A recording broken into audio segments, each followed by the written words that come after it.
Good afternoon, everyone.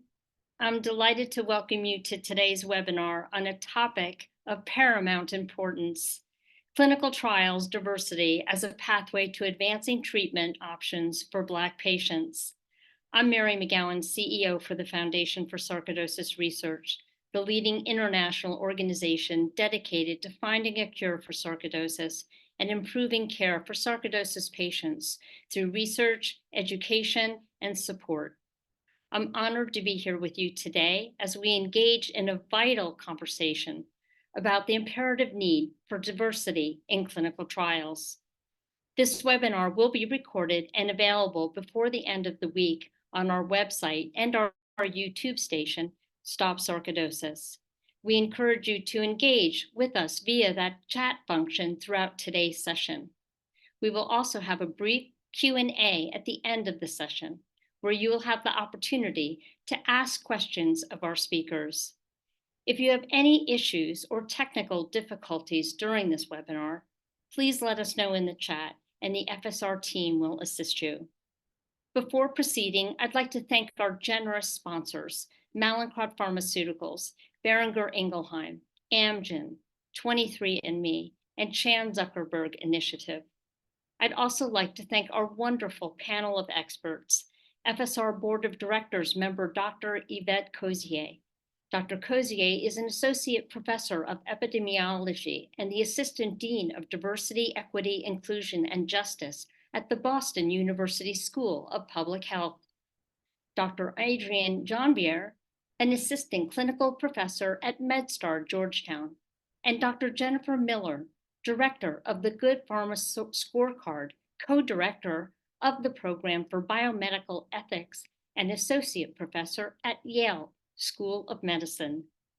Last, but certainly not least, I'd like to thank our Women of Color Patient Advisory member, Erica Courtney Mann, for her unwavering commitment to speaking up and advocating on behalf of Black patients living with sarcoidosis. Sarcoidosis is an inflammatory disease characterized by the formation of clumps of inflammatory cells called granulomas in one or more organs of the body. When too many of these clumps form, they can interfere with an organ's structure and function, leading to serious and sometimes fatal outcomes.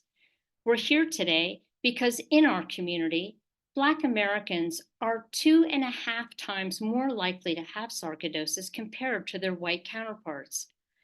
They experience more severe and chronic forms of sarcoidosis, worse health outcomes, and a higher hospitalization and mortality rate than other groups, and tend to die at a younger age. Unfortunately, our community is not the exception. We see these massive disparities in health outcomes for other rare disease communities as well. And sadly, when we expand our scope to include other chronic conditions, the trend remains the same. People of color and Black Americans specifically remain disproportionately burdened with higher morbidity and mortality across the spectrum of chronic diseases. As we confront the stark realities of health disparities, it becomes evident that addressing the lack of diversity in clinical trials is paramount. Clinical trials are the backbone of medical research, shaping the future of healthcare by evaluating the safety and efficacy of new treatments and interventions. However, despite their pivotal role, clinical trials have historically lacked diversity, particularly concerning the representation of Black patients. Despite efforts to increase diversity in clinical trials, studies show Black patients continue to be underrepresented, hindering our ability to develop effective treatments that cater to the needs of all populations. Today, we'll confront this disparity head-on.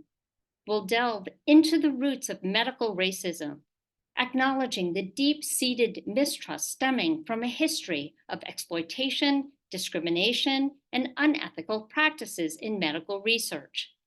Understanding this history is essential for dismantling barriers to participation and fostering trust within Black communities. Moreover, will explore strategies and best practices for actively engaging Black patients in clinical trials. We'll spotlight initiatives that prioritize inclusivity and empower individuals to become active participants in research that directly impacts their health and well-being.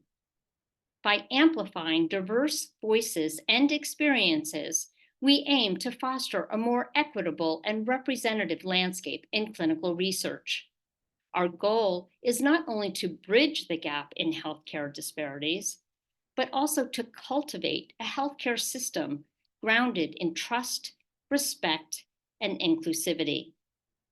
I want to express my sincere gratitude to all of you for your dedication to this critical cause. Your presence here today signifies a shared commitment to advancing health equity and addressing systemic injustices in healthcare. Together, let's harness the power of dialogue, collaboration, and advocacy to pave the way for a future where every individual, regardless of race or background, has equitable access to healthcare and the opportunity to participate meaningfully in clinical research. Stay tuned as we will be announcing an exciting new initiative that you can get involved in aimed at revolutionizing approaches to clinical trial diversity. We envision a future where we work together across disciplines and disease states to make meaningful changes that yield results. This groundbreaking endeavor will help us forge a path towards more inclusive and effective healthcare solutions across all chronic conditions and diseases. Now let's dive into today's discussion with an open mind and a shared determination to drive positive change. I'd like to now introduce our first speaker, Dr. Adrienne Janvier. Welcome, Dr. Janvier, and I'll turn it over to you. Thank you. All right, thank you, Mary, for that introduction. Wonderful introduction. Good afternoon, everyone. I'm Dr. Janvier. My day job is at the bedside with patients and teaching residents. So the talk that I will give you is an excerpt from a lecture that I have given to the residents for the past couple of years with some changes. And the purpose of the lecture was to inform the residents about the history of medical racism.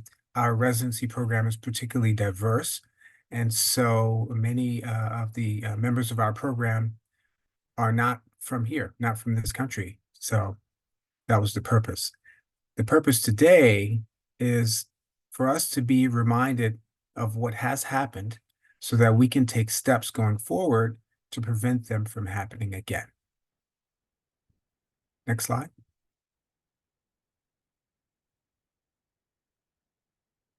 Thank you. Okay, so today's talk is entitled Clinical Trial Hesitancy, and it's partly a consequence, I think, of America's checkered past.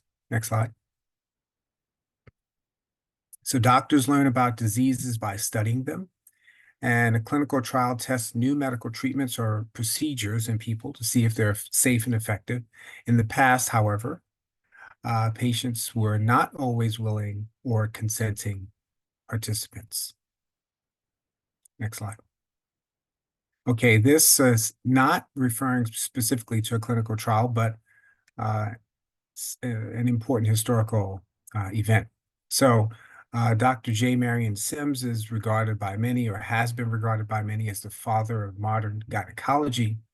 He perfected the surgical technique of repairing a vesiculovaginal fistula, that is an abnormal connection between the vagina and the bladder, and it sometimes occurs as a complication of pregnancy. And we're talking now 1845 to 1849. He operated on 10 enslaved women and performed 30 surgeries on one particular one named Anarcha without any anesthesia.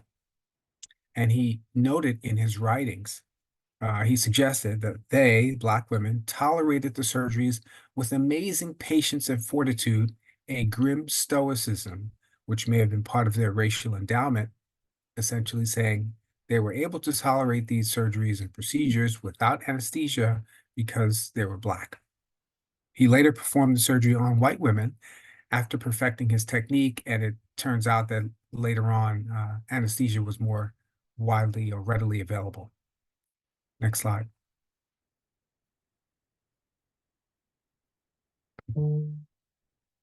This is a clip from an article that I read.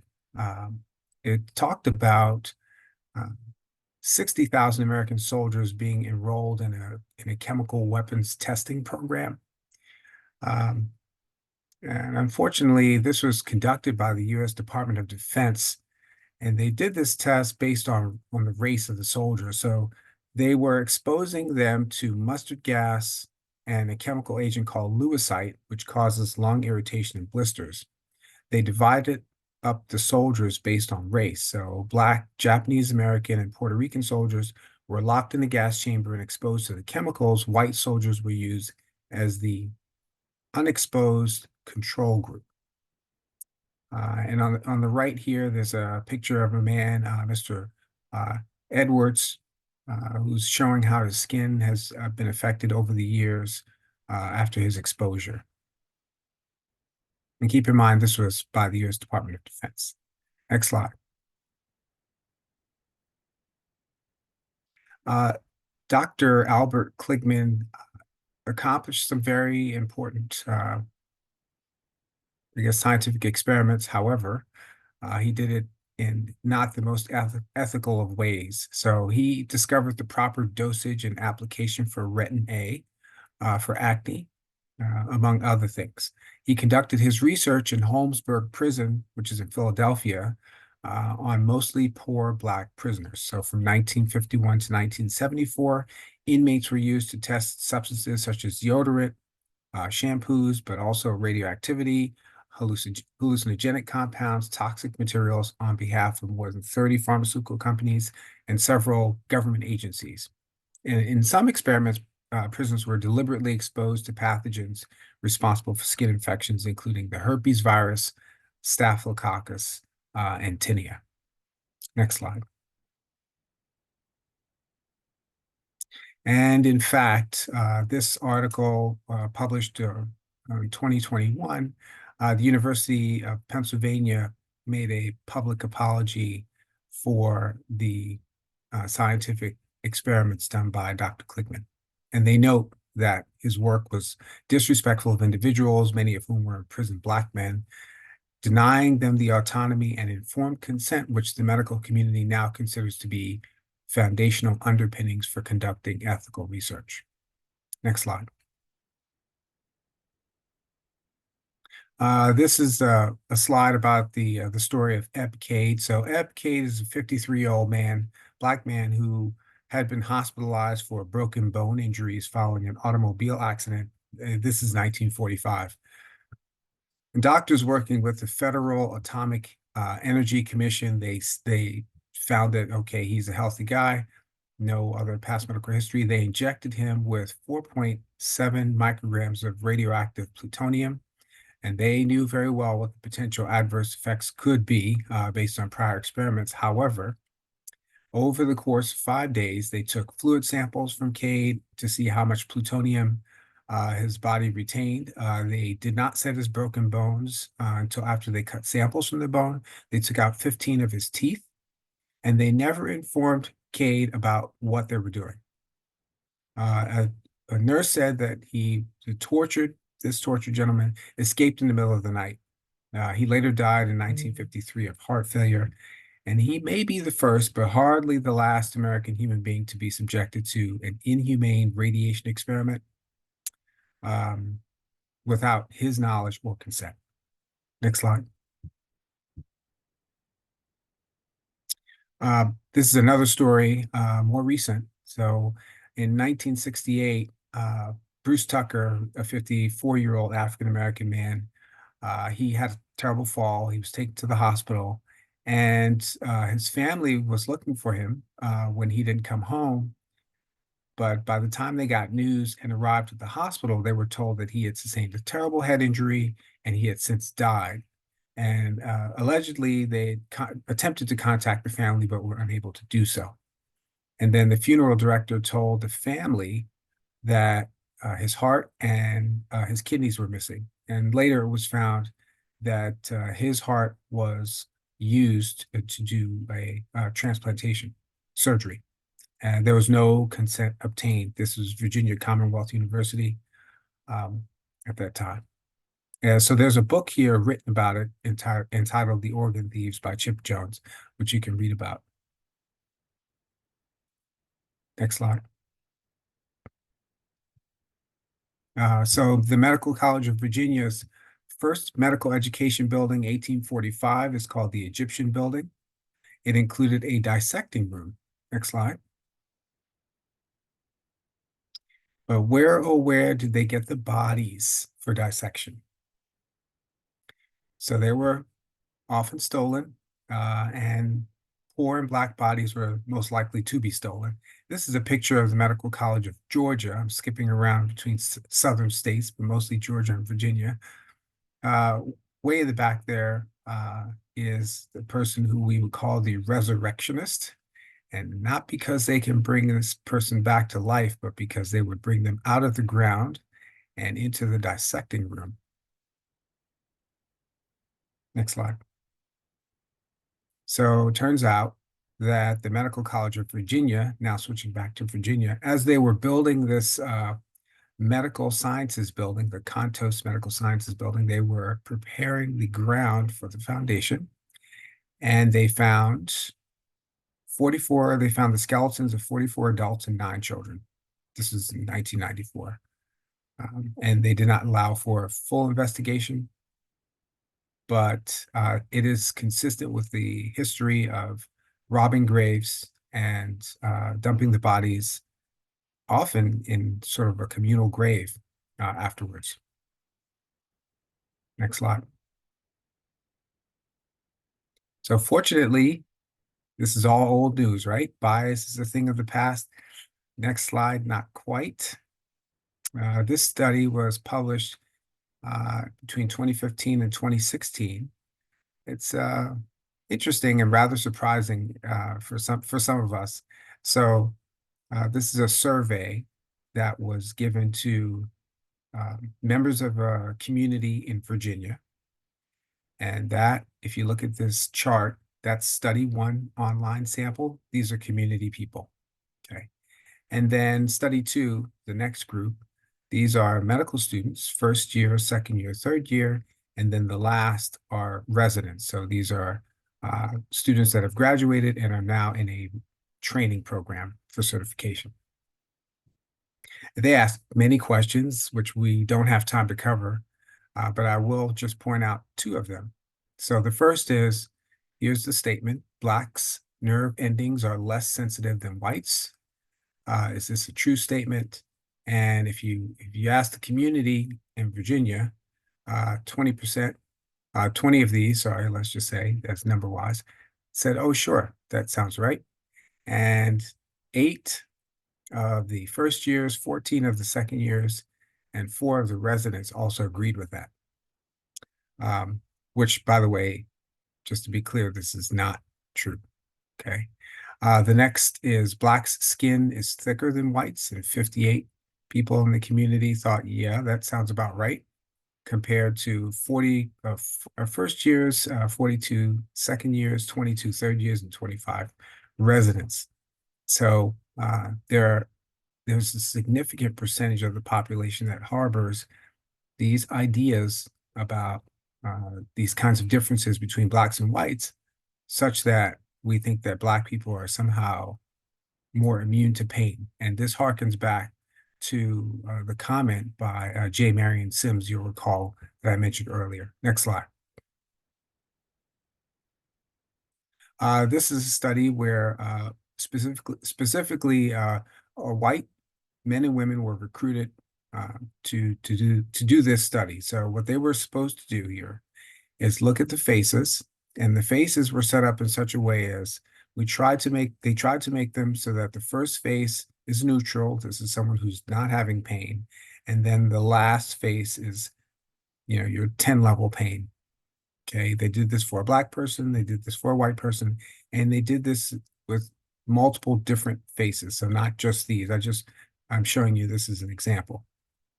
And so what you do is ask the participants, at what point are you able to perceive pain uh, in the faces of these uh, along the spectrum? And it turns out that routinely it took the participants longer to perceive pain in the faces of the Black uh, of these sort of along the Black spectrum than for the white faces.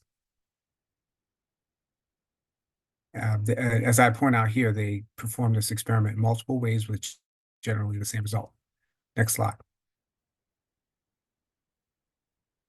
This is the result of a meta-analysis looking at how pain is managed for Blacks versus other groups.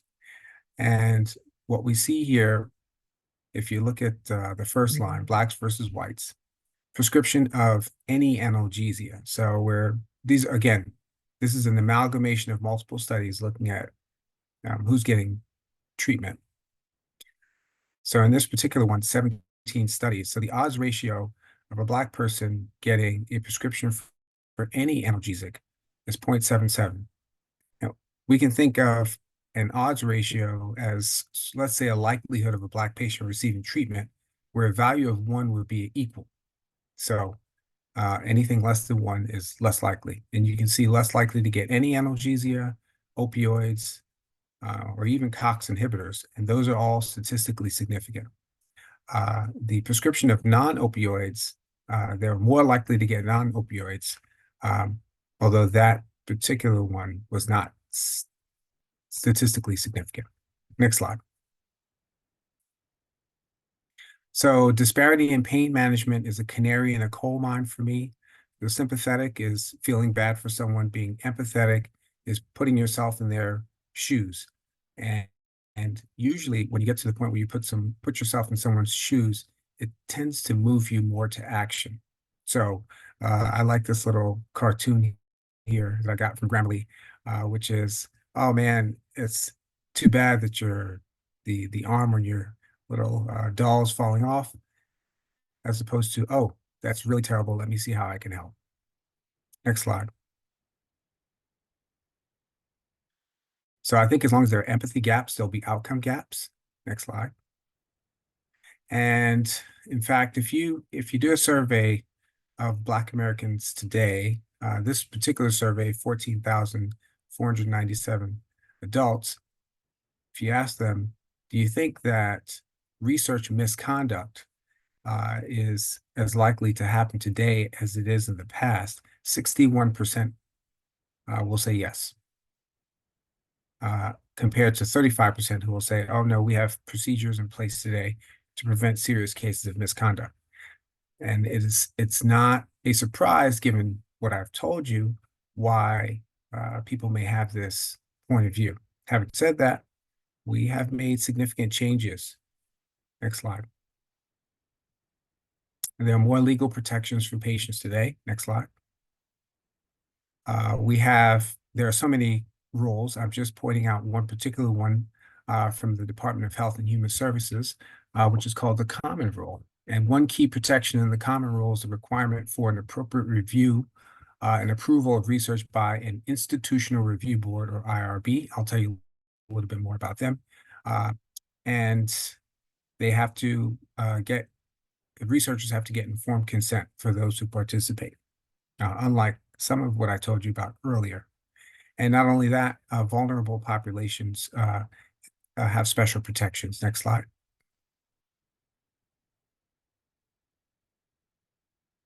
So the Common Rule lists specific vulnerable groups, which include children, prisoners, pregnant women, fetuses, intellectually disabled persons, and economically and educationally disadvantaged persons. And that lowercase p in the pregnant woman was an oversight. So institutional review boards help ensure patient safety.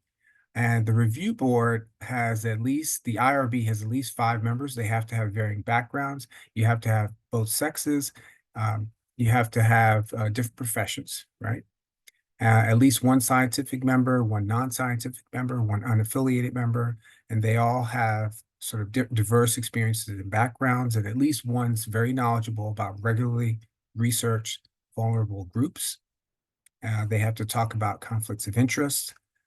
They have written procedures for continuing review, and so on and so forth. Next slide. This is just a little bit about clinical trial design. So phase 1 usually is testing safety of a medical treatment or a drug. Phase 2 is more focused on effectiveness, although still focused on safety. And then phase 3 is generally comparing the new treatment to the standard or the gold standard treatment at the time. There's actually another phase not on the slide, phase 4, and at that point, the drug's been approved, but now we're looking at long-term outcomes. And as you can see, the further along we go in the phases, the smaller the groups get. I shouldn't say it that way. The fewer studies make it through. Actually, as we go along in the phases, the larger the groups get in terms of the patients involved. Next slide. So doctors and researchers need to make an effort to be inclusive and transparent with their research protocols, goals, and results.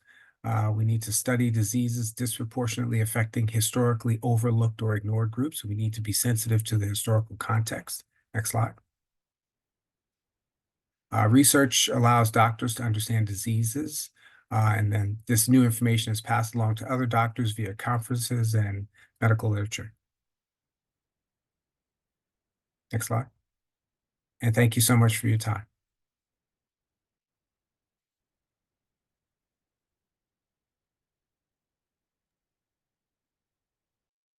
Thank you, Dr. Janvier, for your insightful exploration of the historical experiences of Black Americans in medical research. My name is Kalila Cohen, and I am honored to serve as the Diversity and Inclusion Programs Consultant here at Episar. Leading our Ignore No More initiatives has allowed me to focus on combating health disparities within the sarcoidosis community with a particular emphasis on Black and African American patients. I felt it was important for us to begin this discussion by delving into the roots of mistrust that have been deeply embedded over centuries of mistreatment and exploitation in research. While the Tuskegee experiment is often discussed, it represents just one instance of a pervasive pattern of exploitation. Acknowledging this history is essential for clinicians, researchers, and healthcare providers to operate with empathy and transparency, laying the groundwork for rebuilding trust. Now that we have contextualized the historical mistrust, let's shift our focus to the promising developments that offer hope for a path forward. Alongside the safeguards implemented to protect patients, the IRB, he mentioned the FDA, there have been significant strides in understanding the perspectives of Black patients on clinical trials. Efforts to identify and address barriers to participation and to recognize motivating factors for engagement in research represent positive steps toward equity and inclusion.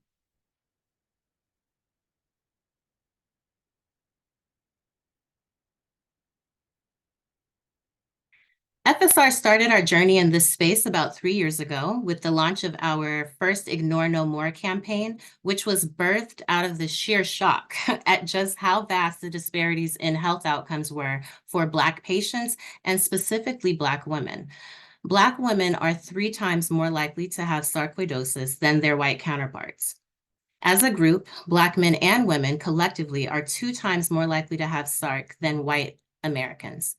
If you look at the gaps in prevalence across the board, women tend to have higher incidences of sarcoidosis. But even in the Black community, the gap is even larger, with Black women having a 1.5 times higher likelihood of having sarcoidosis.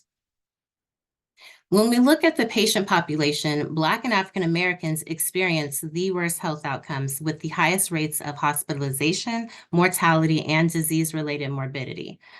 They are more likely to have more severe and extrapulmonary disease, with more organs impacted by sarcoid. They are prescribed higher dosages of steroids and for longer periods of time, leading to other health issues. They have a hospitalization rate 9 times higher than white patients, and Black women in particular are 18 times more likely to be hospitalized compared to white patients. They are also 12 times more likely to die of sarcoidosis, and they tend to die at an earlier age. Looking at these massive gaps in health outcomes in our community led us to explore ways we could address these disparities. So our first campaign was an awareness campaign to sound the alarm and provide a sense of urgency for addressing these disparities. As a rare disease, there's so much we don't know about sarcoidosis, and more research is needed to better understand the disease, but also why it has such a profound impact on Black patients. According to the FDA, only 16% of clinical trial participants identify as Black or African American, compared to 78% of trial participants who identify as white. Furthermore, when looking at clinical trials for rare diseases specifically, Black Americans only represent 9% of clinical trial participants. Our next logical move was to engage Black patients in research so that we could we launched our second campaign in 2022 called Act Now. And this campaign was focused on advancing clinical trial equity for sarcoidosis. The objective of the campaign was to increase understanding of Black Americans' attitudes, knowledge, and experience with clinical trials, and to develop recommendations to increase representation of Black Americans in sarcoidosis clinical trials. As part of this campaign, FSR launched the National Patient Survey for Black patients in 2022 to give Black sarcoidosis patients a voice to share their experiences, so we can learn more about the factors and experiences driving their behaviors, attitudes, and decision-making around healthcare, clinical trials participation, and their comfort engaging with the medical community. The survey was an IRB-approved survey and was developed in collaboration with patients, researchers, and clinicians. The target audience was sarcoidosis patients who identify as Black or African American, and all respondents must have been at least 18 years of age at the time of completion. After the 2-month time frame, we had over 400 respondents who completed this survey. The survey contained 3 domains of focus: disease burden, patient and provider relationship and trust, and lastly, clinical trials. So for the sake of time, I'm going to focus on the findings from the latter 2 domains. When looking at the patient-provider relationship in this domain, we found that transparency and level of disease-specific information or knowledge superseded having a shared culture, race, or other social factors with the provider when looking at building trust. Most sarcoidosis specialists were reported as being white or Asian, so this was an opportunity that we can address immediately while supporting pipeline initiatives to increase diversity. Secondly, despite many reporting contentment with their providers, over 66% felt they had to advocate to get the care and attention they need from primary care, and over 58% shared the same sentiment for their sarcoidosis specialists specifically. And lastly, what we found is that the healthcare team had the most influence. Most patients report receiving good care and having good communication with their providers. Additionally, the healthcare team has the most influence on an overwhelming majority of patients' healthcare decision-making, and the top 3 sources that patients referred to for trusted health information were the healthcare team, sarcoidosis organizations, and then lastly, the internet.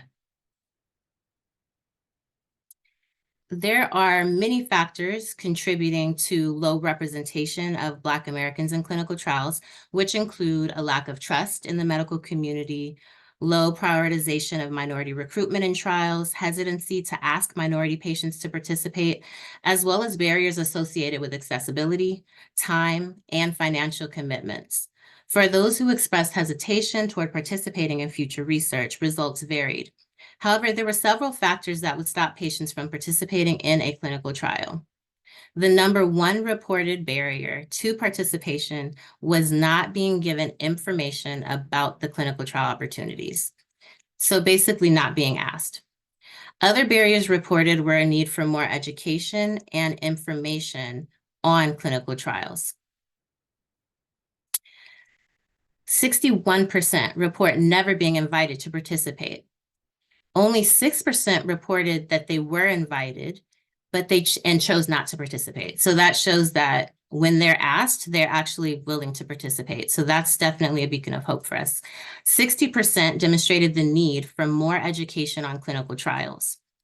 And there was no consensus on clinical trials discriminating against people of color, but not trusting or feeling safe due to past discrimination was noted. Lastly, it was too expensive to participate or a lack of job flexibility. Those were two barriers that were noted as well as to why they would not participate in clinical trials. Respondents reported being more likely to participate in clinical trials if they received clear information on benefits of trials, if they received some type of financial incentives or support for participation, and lastly, hearing from other patients who participated. So hearing patient testimonials and hearing stories from others that participated would motivate them to explore the opportunity. As we undertook this initiative, our aim was to compare the experiences within our sarcoidosis community with what is documented in the literature concerning Black patients' involvement in clinical trials. We sought to uncover common barriers, attitudes toward clinical trials, and levels of willingness to engage. Our findings revealed striking parallels, particularly regarding reported barriers and willingness to participate. Despite the history, studies show that Black patients tend to be pragmatic when considering participation and engagement with the medical research community. In addition to the survey, we hosted a key opinion leadership meeting with experts. We also hosted a patient focus group to review the findings and develop recommendations. Recommendations put forth were included increasing access to clinical trials. So through telehealth, expanded hours, partnering with community physicians, decentralizing. Other recommendations were about to cover expenses associated with participation. And this could include child or family care, meals, transportation, and lodging, as well as other financial incentives. Mandated employer support was another recommendation that came up, ensuring that they could get paid time off without penalty, that they would have job security when participating in a clinical trial. Also recognizing that the important patient contribution to research. They also recommended more resources, particularly tailored to Black patients. So whether it's support, online communities, clinical trial navigators or liaisons, educational toolkits that are focused on clinical trials education that are focused and targeted to Black Americans as well, to Black patients, and also making trials more patient-centric.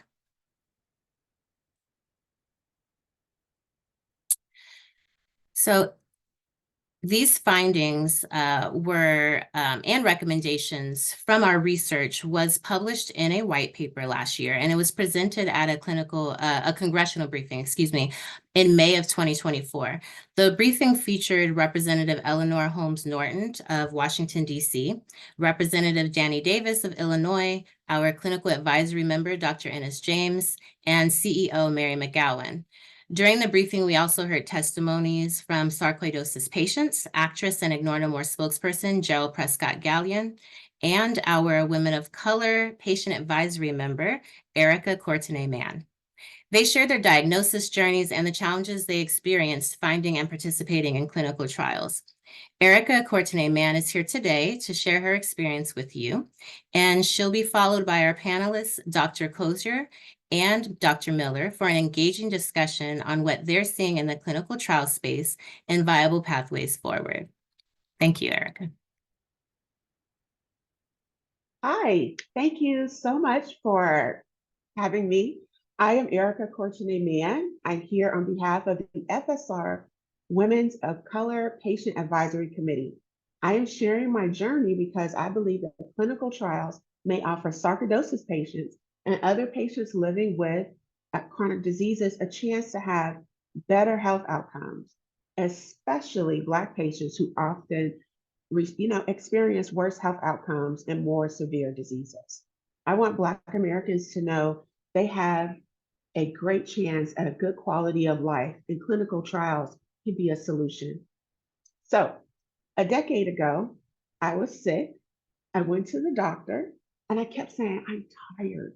I'm really, really, really tired. And that was my second time going to her office within 6 months. And I kept saying, I'm tired, I'm fatigued. And she looked at my neck and she said, your neck is not supposed to be that big. And I said, it's just baby weight. No, it wasn't baby weight because my baby was actually going on 3.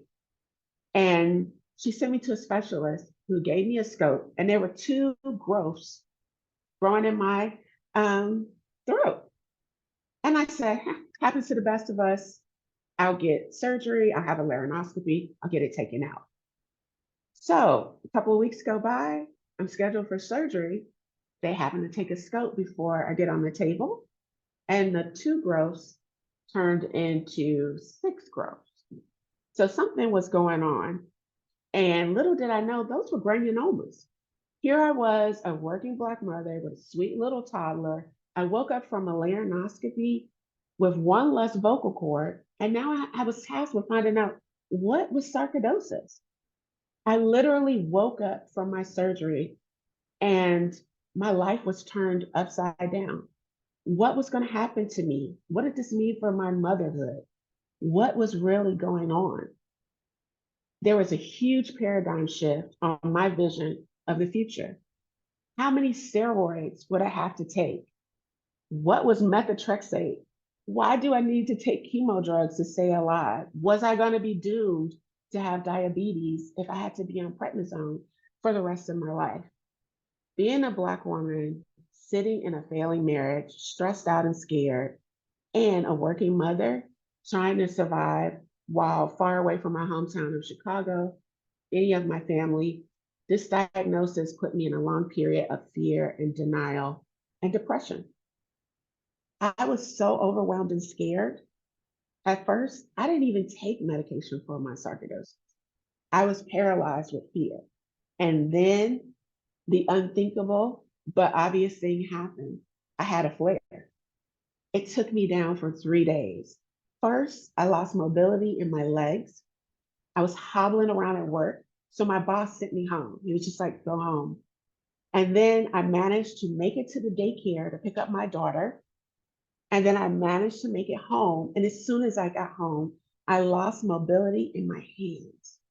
I could not care for my daughter. I could barely care for myself. And in that moment, I started to wonder, can I actually manage living with sarcoidosis? Would I be able to manage this disease? And there was a moment where I just stood still and I fantasized about being able to get to a clinical trial because I didn't know anything about this disease. And I was willing to go to the ends of the earth to kind of maintain my quality of life. I knew that I could live with this disease, but I needed help. And all the clinical trials that my friends were sending me, all the clinical trials that I found, they were on the East Coast. My friends were sending me articles about trials that were taking place at University of Pennsylvania or in New York. I even considered moving back to Chicago or relocating back to New York so that I could be closer to clinical trial opportunities. But it was for naught because here I was, a working mother, navigating a failing marriage, and I was here on the Gulf Coast, far away from my relatives, with a small support system and trying to navigate this new life.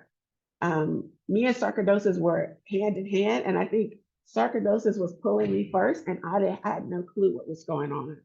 I had to stop considering clinical trials because there were none in my area. The reality of the situation was that I didn't have the support or the resources to even participate. There was absolutely no job flexibility because nobody in my office had ever heard of sarcoidosis. And who was going to care for my daughter while I was at the trial? The constant ideation that I possibly could lose my livelihood, searching for a solution or better health outcomes, it just consumed me day and night. I realized I had real barriers to possible care options. Accessibility, no choice of trials, a small support system. This all made for very sad, depressing early years of my diagnosis. However, I'm here smiling with you today because I'm really glad that my specialist and my PCP, they listened to me and they helped see me through. Black women may be hesitant to enroll in trials, and this is only compounded when clinical trials are not local, when they're limited, when they are not accommodating to work or financial needs. That was definitely the case for me. These barriers are not unique to me, as we saw on the survey for Black Americans with sarcoidosis and from other studies on Black Americans and clinical trials. If we want to increase representation of Black Americans in trials, we first must make them more accessible. And by addressing these barriers, then we can just simply ask. So thank you for letting me share my story.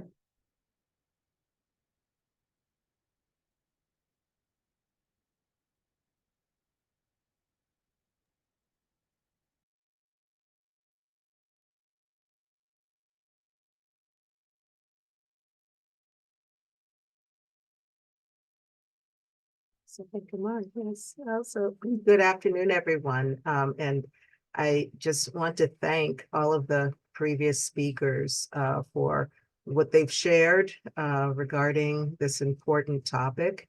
And I'd love to welcome my colleague, Dr. Jennifer Miller, to this conversation as well. And just to start, I want to just put a couple of things in perspective.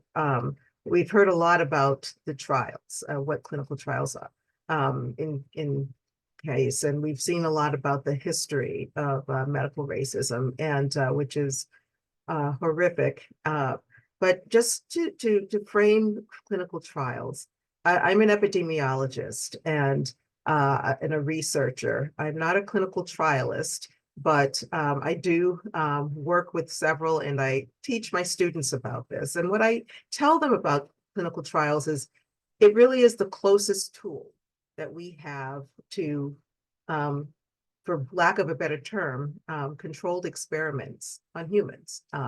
And these experiments, from what you've heard of, sometimes are quite necessary in improving life. So just looking at the NIH website very briefly, you know, as has been stated, clinical trials look at new ways to prevent, detect, or treat disease.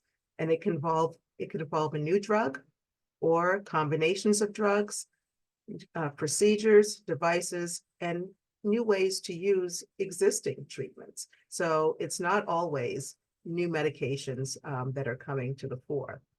I'm happy that there are many safeguards that are in place that were not in place in decades and even centuries before. So we will talk about that soon, but there can still be some hesitancy. The protocols for trials are very strict and can seem unyielding at times. For one, participants don't get to choose which arm of the trial that they are in. It also requires a lot of compliance on the part of the participant. And we've seen in the surveys that many people say that they felt that there was a lack of transparency in that process.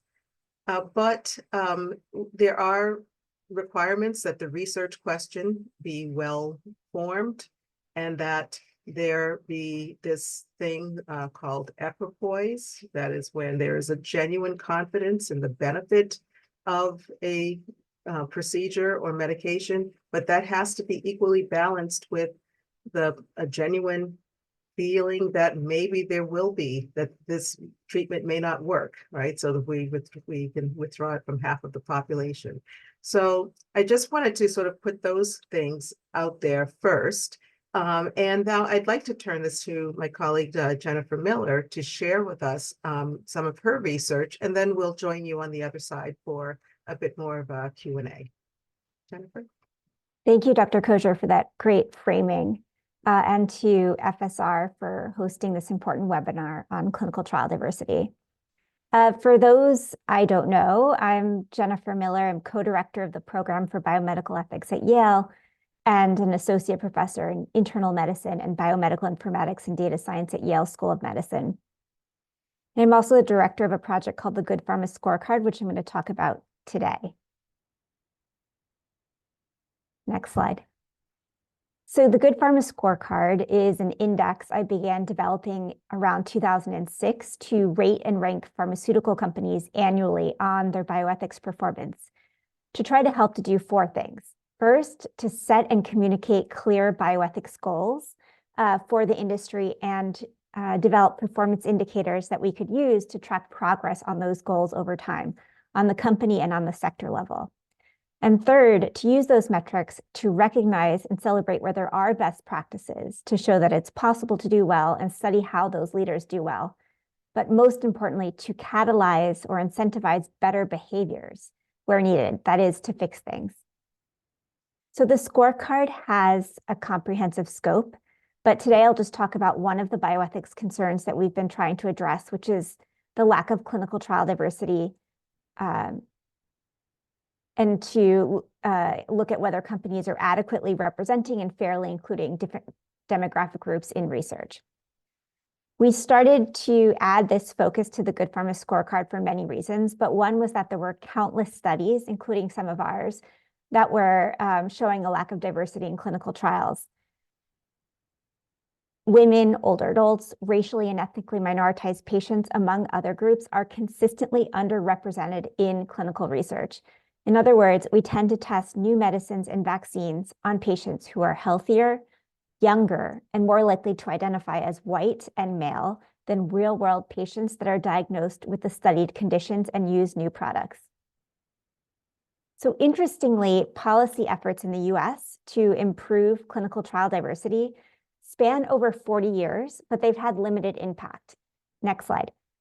So I'll just highlight three for today.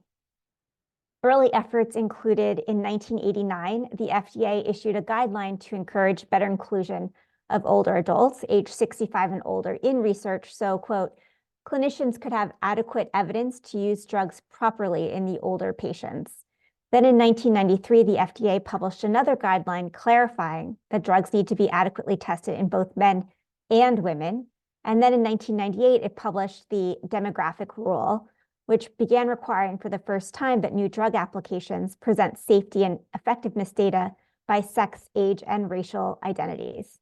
And then more or most recently, the FDA published new draft guidance in April of 2022 for industry, newly recommending for the first time that sponsors of research develop a race and ethnicity plan to enroll adequate numbers of participants in clinical trials from underrepresented racial and ethnic groups. And then Biden put some teeth behind this guidance by signing the Food and Drug Omnibus Reform Act in 2022, or FDORA for short, into law. And this law newly required sponsors, again for the first time, to submit diversity action plans to the FDA for pivotal trials and other later stage trials, outlining trial enrollment goals by age, sex, race, ethnicity, socioeconomic status, and geographic location, along with the rationales for each enrollment goal and clear plans on how the sponsor intends to meet the defined goals. Next slide. So all of these diversity efforts generally have three goals. One is to increase the generalizability of clinical trial findings. That is so that we can identify any effects on drug safety or efficacy outcomes that might be associated with or occurring more frequently across different populations. The second goal, if you can click on the slide twice, is to improve, to ensure that everyone has a fair opportunity to participate in trials. And lastly, for trust. Studies have found that when racial and ethnic minoritized patients and the physicians who treat them are underrepresented in research, they are less likely to find trial evidence relevant for their care, are less likely to believe a drug will be effective for them, and are less likely to use the medicines studied in that research. Importantly, when the clinical trial is more racially representative, these trust gaps close. So our team, we wanted to understand the impact of these prior US policies on promoting transparent and representative clinical trial enrollment. We wanted to see, did they make a difference? Have we improved things? And if not, we wanted to see if a scorecard, which rated and ranked companies on their performance, could help improve practices and fix problems. So here on the screen, what you see is in order to develop the scorecard, we first had to develop a measure for what constitutes adequate diversity and fair inclusion. And we focused very humbly on a narrow set of demographics: women, older adults, age 65 years and older, and racially and ethnically minoritized patients. And we focused on pivotal trials, those that are supporting FDA product approvals. And we focused on oncology product approvals by the FDA from 2012 to 2017.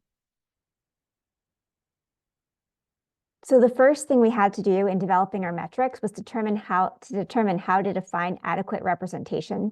And there wasn't necessarily consensus at the time on how to define adequate representation, a gap in knowledge highlighted by National Academy of Science and Engineering and Medicine in its 2022 report. So in the literature, there are two key ways to define adequate diversity. And if you want to read more about it, we published some literature on it in JAMA Oncology. The two approaches are first a country population approach, or secondly, the condition-based approach. If you click on the slide, you'll see that the country population approach suggests trial participant demographics should mirror estimates of a country population demographics. So in other words, for the US, this would mean that we would aim to enroll 6% participants identifying as Asian, 14% as Black, 19% as Latino, 50.5% of female, for all trials, regardless of the condition being studied. So in other words, the country population approach uses census data, and it's condition or disease neutral. The other approach that's used in the literature is the condition-based approach, which suggests that trial participant demographics should mirror those of the patient population with the study's targeted condition or disease. It's really important to think through which target you will use in your enrollment, because these two goals will yield markedly different enrollment goals. In the Good Pharma Scorecard, we chose the condition-based approach because we want to know how drugs will work for the actual patients who will use the product. So in the Good Pharma Scorecard, we look at three sets of measures. First, we look at transparency, whether trials publicly report the demographics of trial participants. That is, can we tell the sex, age, and racial and ethnic identity of trial participants?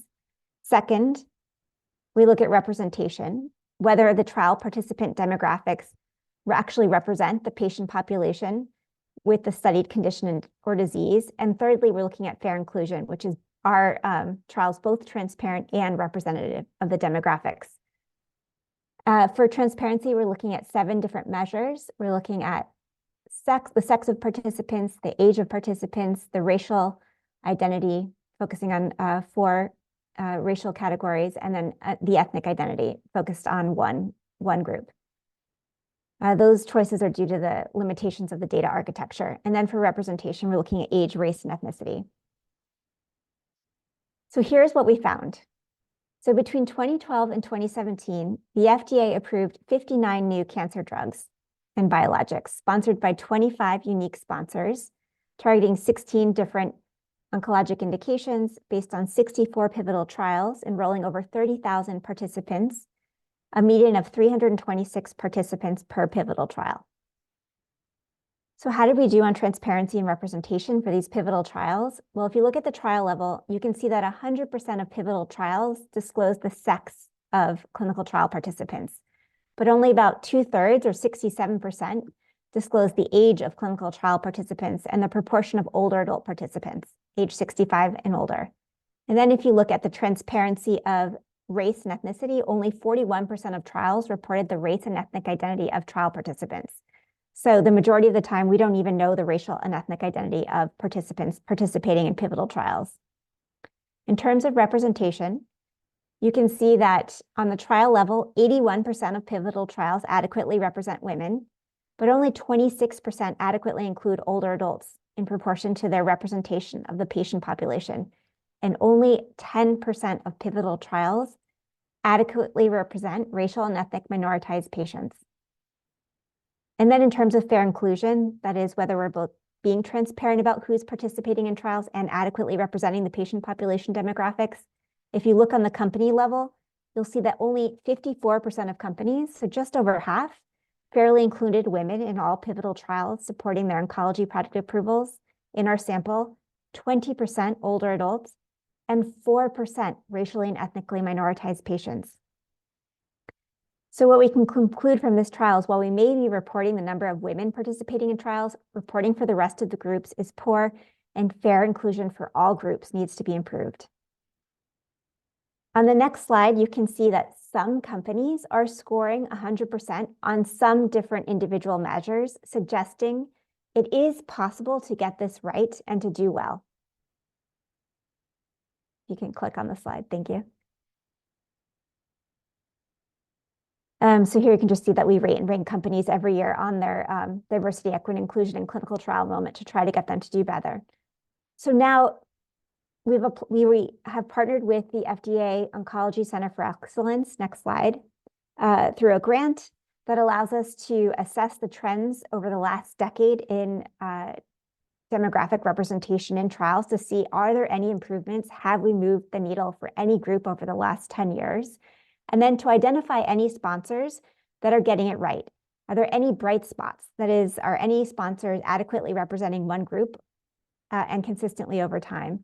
If there are, we then wanted to do a qualitative study to go in to understand how did those leaders achieve their top performance? How did they get it right so that we could learn from their successes to develop guidance that could be successfully implemented by the broader community to produce similar results. So on the next slide, let's just see, are things improving? So over the decade 2012 to 2021, the FDA approved 111 novel cancer drugs, sponsored by 70 different companies based on 121 pivotal trials, enrolling over 40,000 patients. If you can click through the slide, please, thanks. So how many people think that we have improved representation? So here what you can say is the big takeaway is that there have been no improvements over time in reporting or representation in clinical trials for any group. In fact, reporting for women has gone down. This persistent underrepresentation of certain groups in clinical trial enrollment is raising the question, what more can we do to advance diversity and fair inclusion? So here we're hoping that the Good Pharma Scorecard can incent better behaviors. It's worked in other areas, particularly clinical trial transparency and around data sharing. It works under the old adage that what gets measured gets done, and sunlight is a good disinfectant. So we name and fame best practices to show that they're possible and also to study and learn how they did it. And by default, we also shame the laggards to incent better practices. On the next slide, you'll see that there's been widespread adoption of the Good Pharma Scorecard rankings. Here you can see AbbVie cites their performance in their SEC filings, and a variety of companies ranging from BMS to Merck and Sanofi and Novartis and other companies, when they score well, will cite their scores and use their badges and ratings in their annual reports and ESG due diligence. Next slide. So it's our new Good Pharma Scorecard. First Good Pharma Scorecard focused on clinical trial diversity came out last year in 2023, and the new rankings will come out in 2024. And we hope that the regular rankings will help incent improvements over time. Thank you. Thank you, Dr. Miller. Just to start, I have a question. So you're a bioethicist. Can you say a little bit more about that particular job title? You know, you've given us a taste of that, but what specifically does a bioethicist oversee? Well, bioethicists do a lot of things. I just happen to focus on one large focus is on the ethics of the pharmaceutical industry, because they sponsor conservatively 70% of the clinical trials supporting FDA approval of new products. I mean, my studies show it's closer to 90%. So if you want to think about access to medicines and health equity, there are many determinants to health, but one of them is access to medicines. And so if you want to get that right, it's important to focus on the ethics of the pharmaceutical industry. So there I look at a broad suite of things, how trials are designed, right, including who's enrolled in clinical trials, the transparency of clinical trial results. Is there selective reporting, right, that favors the favorable results and hides the unfavorable results? How accessible are the new medicines and vaccines in the US and around the world, and things like that. Thank you. And I think you sort of answered this, but why is diversity in clinical trials ethical? I understand the equity, but then why is it an ethical issue? Yeah, so under the old way of thinking, we used to say that a clinical trial was ethical if it had social value, but we never specified for whom. So as long as it had value for someone or some group, we said that the experiment was, and there were other considerations, but the benefits for some group could outweigh the risks for the trial participants. And now it's only more recently that we've started to look at who, right, are benefiting. And we're noticing that there are gigantic disparities, right, in who's benefiting from clinical research. And I just mentioned some groups, right, like healthy young white males being the predominant beneficiaries of the benefits of clinical research. And one of the benefits of clinical research, as you mentioned in the framing, right, is the knowledge about the safety and efficacy of how our new medical products work.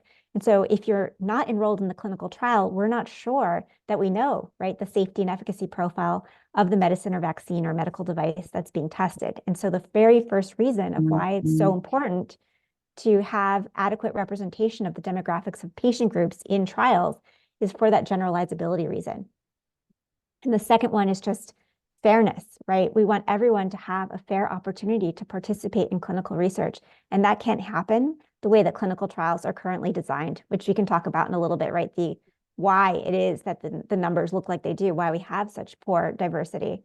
Some of it's around inclusion-exclusion criteria, where trials are located, right? Our patient advocate mentioned the trials are on the coasts, right? They're in large academic medical centers in major cities. And so if you don't happen to live near one of the large academic medical centers on the coast, it's really hard to find a trial site location near you. And then lastly, for trust, studies have shown when racial and ethnic minoritized patients and their physicians who treat them are not represented in the research, understandably, they are less likely to find trial evidence relevant to their care, less likely to think a drug will be effective for them, and less likely to use a medicine. And when you close these representation gaps, the trust issues go away.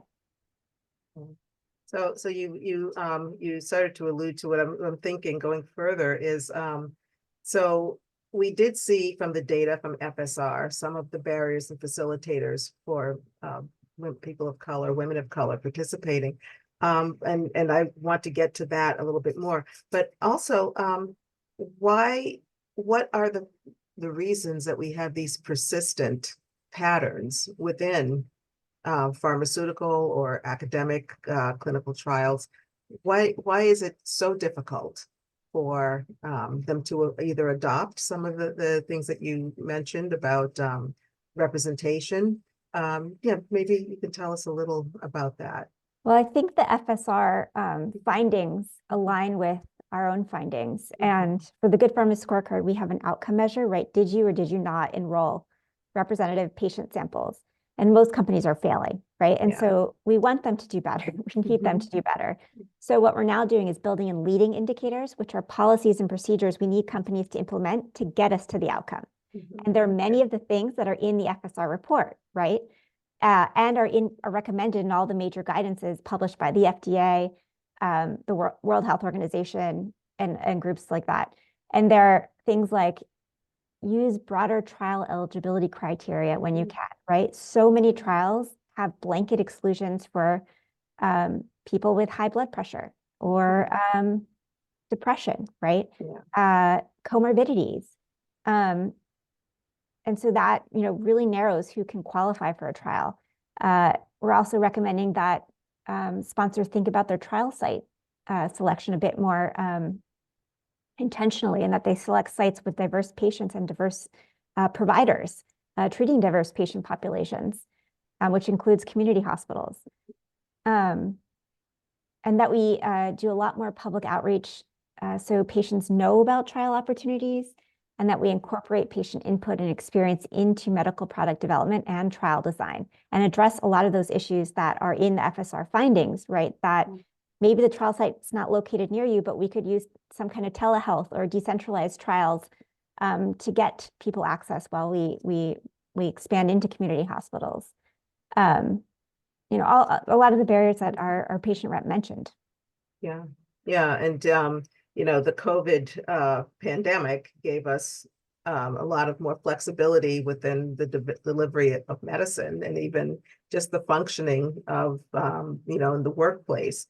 You know, do you have evidence, or does it seem that it's something that these pharma would like to implement, like going to the telemedicine or other things like that? Or do they seem open to that? Does it seem like something they could actually do?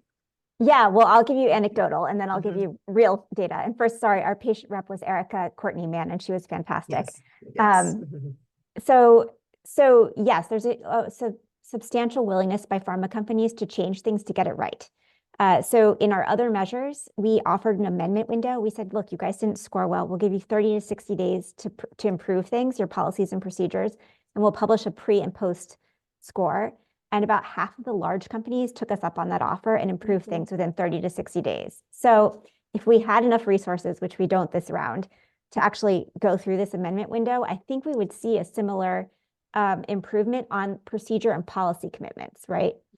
And then through that study that we're doing now, the qualitative study, going in and interviewing the companies that have gotten it right on at least on some measures, right? Maybe they're getting it right on patients who identify as Black, or maybe they're getting it right for Latina patients, you know, studying how they did it. There are some clear patterns emerging, which are preliminary and anecdotal, so don't take me, you know, on this. But one of them is the commitment from the CEO, right? Some companies have the engagement and commitment of the CEO in this vertical all the way down that's clearly aligned with accountability, and other companies just don't, right? They have a bunch of volunteers, which is great, but it's not enough. And so when you have that established tone at the top and policies and procedures and accountability, it really makes a difference. Oh, yes. And so I was going to also ask you about your grant from the Food and Drug Administration. Is this that same one where you're going in with the qualitative study stories to learn more information? Yeah. Okay, great. That's fantastic. And good luck with that. I hope that that you were able to break down some barriers there. Just kind of going back again about sort of the rigors that are in place around clinical trials. So you mentioned about eligibility criteria. Could you, just talk a little bit about through some of those structural things for our audience so that they sort of have an understanding of, where, either clinicians or researchers sort of start, but then so that we can understand where some of the flex points are that we hope to broaden. Well, I know you teach a lot about how clinical trial protocol eligibility criteria is selected, so please fill in anything I don't mention. So I'll talk about the problems, and then maybe you can talk about why it is that we have these. Yeah. So a lot of times we're cutting and pasting exclusion and inclusion criteria across trials, right? And we're not thinking intentionally about whether these are the right inclusion exclusion criteria for this trial and this patient population. So some of what we're trying to do is introduce intentionality to get people to think about it, and then to see the impact of their selection on who qualifies for patients, right? And so we want to develop a tool where with each inclusion exclusion criteria you use, you can see your population just shrink, right? Oh, you excluded all patients with high blood pressure. Oh, you excluded all women who are of childbearing age who aren't on adequate contraception or who are breastfeeding, right?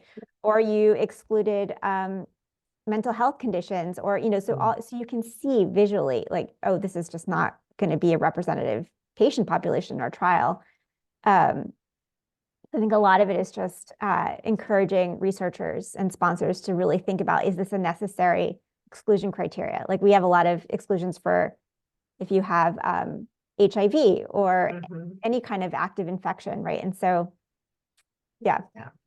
No, I think you've covered those pretty well. And, just yeah, how people think and how getting them to think a little bit outside of the box in terms of delivering of these trials. So one thing as we have to wrap up, what would you say to patients who are considering participation in clinical trials? Yeah, that's a good question because I usually deal with the researchers and the research sponsors trying to get them to get it right so that we, as patients, can qualify Yeah. and participate in trials and access and have transportation and childcare and dependent care and all of that. I guess I'd ask Erica Courtney Mann what she wants to tell their patients, because I really want to focus on researchers and sponsors to get it right for us patients. Yeah, yes, well, absolutely. And I guess I would say at this point is ask questions, and FSR provides these guides, and we have lots of people who are working on making trials better and more accessible. So we really encourage those of you who are interested in trials to please reach out and inquire, and certainly join a trial if you can, because this is for, if not for you, for the next generation and the next patient. So thank you. I think at this time we want to, if we could bring back our patient advocate and Dr. Janvier. Yes, and do we have some Q&A? Sure. So here's a question, okay, and asked and received. So a question from our audience is whether diversity could lead to the Western medical industry opening their minds up to holistic treatment management of sarcoidosis. In other words, like dietary measures, cannabis use, different methods of massage, visceral manipulation, and so on. What are your thoughts to that?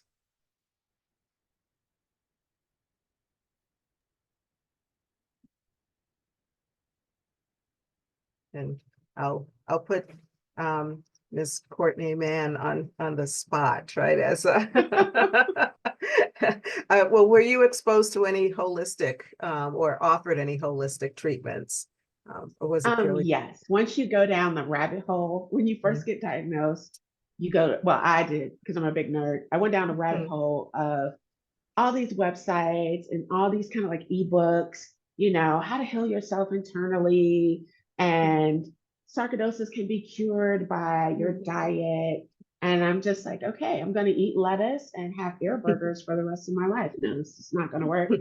I think that there could be holistic solutions that are accompanied with a medical solution. There are things that make your medical journey a bit better. So I believe that there could be companions, but I don't think that that could be the primary solution. Okay, thank you. Dr. Janvier, any thoughts on a holistic approach? I'm actually very much in favor of holistic approaches. However, I think we need to have a balanced perspective on holistic treatments as well. So to further explain that, I've had patients who, when I write a regular prescription, let's say for Western medicine, they give me the squinty eye and they want to know every possible side effect. And okay, that's fair. But if you're going to apply that lens, shouldn't you apply the same lens to whatever you get from GNC or whatever it is, whatever other herbal supplement you're going to take, just be balanced in your approach. And then I would also point out that if you're taking something that has, and you're being told it has absolutely no side effects, it probably also has absolutely no effect. So any medication, any herb that's going to have an impact can potentially have a side effect. And we also have to keep in mind that these additional, I'm talking now about supplements, they can interact too with traditional Western medication. So it's good to be upfront with your physician about what you're taking, because there are actually many known interactions and there are many more unknown interactions. I personally, sometimes I take turmeric, I drink chamomile tea at night. There are quite a few things that I do in terms of a holistic or complementary or alternative medicine. I think the major role is actually in prevention, is my opinion. Once you get to the point where you need real treatment for a disease that's in full bloom, then probably again, I'm biased. Probably the Western medicine is what you need. But I have no problem with using the holistic complementary medicine as long as it doesn't, as long as you're mindful of the interaction and you have a balanced view. Okay, that's helpful. Thank you. Dr. Miller, so a question, someone in the audience is interested in, again, the Bright Spots initiative.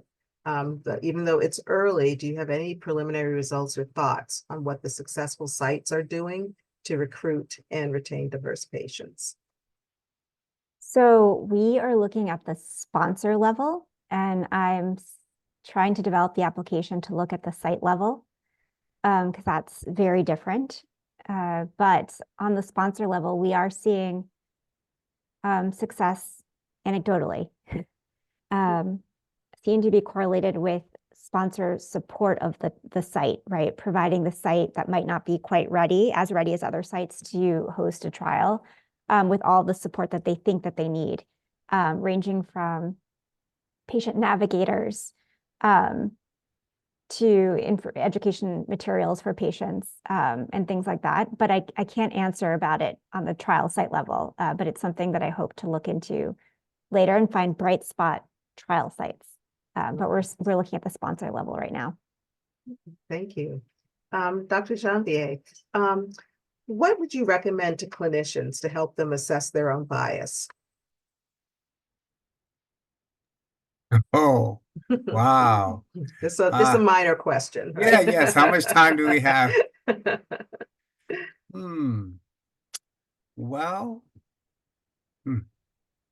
so there are some standardized methods, and then there are, I would say, some alternative methods. So the standardized methods, if you're trying to assess your bias, actually, Harvard has put out a test. The implicit association test. Yes, exactly Yes. right. The IAT, and they have that test based on multiple different, I guess, criteria. So you could do it based on weight or based on race or gender. So that would be one way of getting at one's biases. It's actually, sometimes it can be surprising because you think that there's no way I have a bias for this particular group, but then after you answer the questions, you find out, oh, maybe I do. Yeah. And that does not magically fix the issue, but being aware of your bias is the first step. Just acknowledging a problem is the first step to dealing with the problem. So that's one way. Another way is actually dealing with people from different groups. So sometimes we are unaware of our biases because we spend a lot of our time in a bit of an echo chamber. So if you spend all of your time with people who are like you, it's much less likely that you'll find out anything about your biases because everyone around you will agree. We all agree, we're all right, and yes, we feel great. But if you have an exchange with people who are different from you, you may find, oh, there's a different perspective. And sometimes interacting with people from different groups holds up a mirror to oneself. So, so thank you. And a question for Erica. I posed this earlier, but I'm going to pose it directly to you. What would you say to patients considering participating in clinical trials? The first thing I would say is make sure that they talk to their PCP and their specialists and let them know, hey, I want to be in a clinical trial. I see this as a health option because I want better outcomes. And then I would ask them to also look into the clinical trials and ask as many questions as they can, and then talk to their family, talk to friends, and also go to a resource like FSR and ask more questions. The more questions and the longer you have a dialogue about the clinical trial, the more comfort you will have, and that will get you to move forward and make a really good decision on whether you want to participate. And like you said earlier, which I think is beautiful, if we don't do it for ourselves, then we can do it for the next generation that comes behind us. Because we need to see ourselves represented in the data that matters. Absolutely. Thank you. Thank you. Let's see, there was one more for Dr. Miller, and it's back to the scorecard and whether or not the scorecard has led to collaboration between pharma companies. Do you think? Is it possible that they're talking to each other? I think it has led to competition, Mm. which is exactly what we were What you hoping want. for, to create a Mhm. race to the top. But, Yeah. I wasn't sure when we started this 20 something years ago. It was just a hypothesis. But I'll share, like, anecdotally, it's great to see companies competing to do things better. And yes, I have seen a sharing of best practices. So when some companies or sponsors come up against a barrier, right, we can't do this, but you've done it, how have you done it? There's a Mhm. knowledge exchange platform. We host a meeting every year where we have this knowledge exchange platform where we can see how to overcome barriers based on what others have been able to do. Great. And so as we wind down, are there any last thoughts or advice from you, Dr. Miller, you, Dr. Janvier, you, Erica, that you'd like to share before we end? I think I would recommend to people to stay plugged into FSR, to engage as much as they can with the information, and to hope that we're moving forward into a new echelon where we can safely participate in clinical trials without having to worry about unethical behavior in the trial itself. I think we are really moving forward. A lot of pharma companies are listening to patients, and we're moving forward into an era where they see our humanity and they want to see us in the data.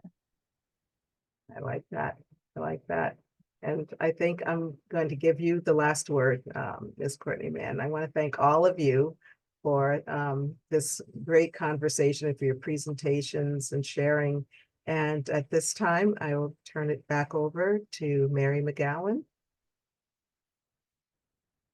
Thank you, Dr. Cozier, and thank you to our phenomenal speakers for your presentations filled with valuable information and for the very lively discussion today. And thank you also for your ongoing leadership and extraordinary work to make strides in clinical trial equity. So before we close today's webinar, I just want to take a moment and reflect on the invaluable insights that we've gained today.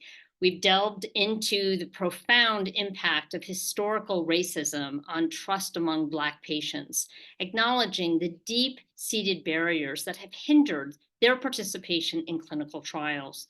But amidst these challenges, we've also uncovered hopeful initiatives, including scorecards aimed at fostering inclusivity and diversity in research. From initiatives within the healthcare system to community-driven efforts, there's a growing momentum towards building trust and dismantling systemic injustices.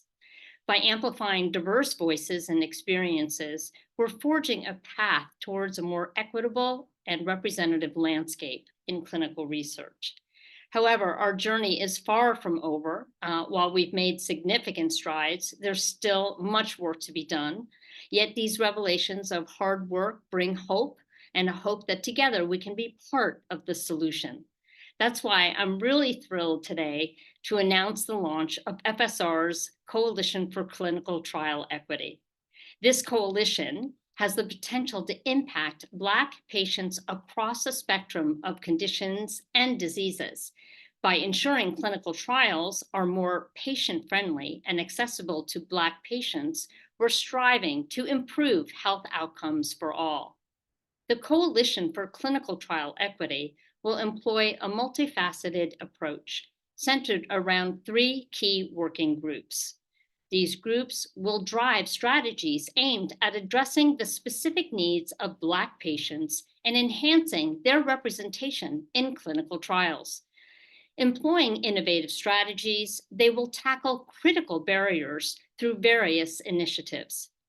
The FMLA Advocacy and Corporate Infrastructure Group will focus on ensuring job security and fostering employer engagement to incentivize support for clinical trial participants. The Patient Education and Engagement Group will prioritize trust building and patient education efforts. And lastly, the Patient Benefit and Compensation Group will strive to broaden compensation packages, ensuring accessibility for all patients, irrespective of their support system, income, or employment status. I'm honored and thrilled to announce the steering committee who will spearhead these efforts as leaders of the Coalition for Clinical Trial Equity. We have a strong team of organizational partners, esteemed academic institutions, and a number of world-renowned clinicians, researchers, and bioethicists who have all committed to assuming leadership roles and steering the efforts of these work groups. This steering committee will work diligently throughout the remainder of 2024, developing a roadmap in preparation for the official coalition launch in 2025. If you're passionate about driving change and being part of the solution, I encourage you to learn more about the Coalition for Clinical Trial Equity. You can email Kalila Cohen at kalila@stopsarcoidosis.org. She's dropping her email now in the chat. Or you can enter your full name, organization, if applicable, and email address in the chat, and we'll follow up with you to discuss how you can contribute to this vital initiative. Together, let's work towards a future where clinical trials reflect the diversity of our communities and where every individual has equitable access to life-saving treatments and interventions. Thank you for your participation, your commitment, and your dedication to advancing health equity. Please enjoy the rest of your day, and thank you.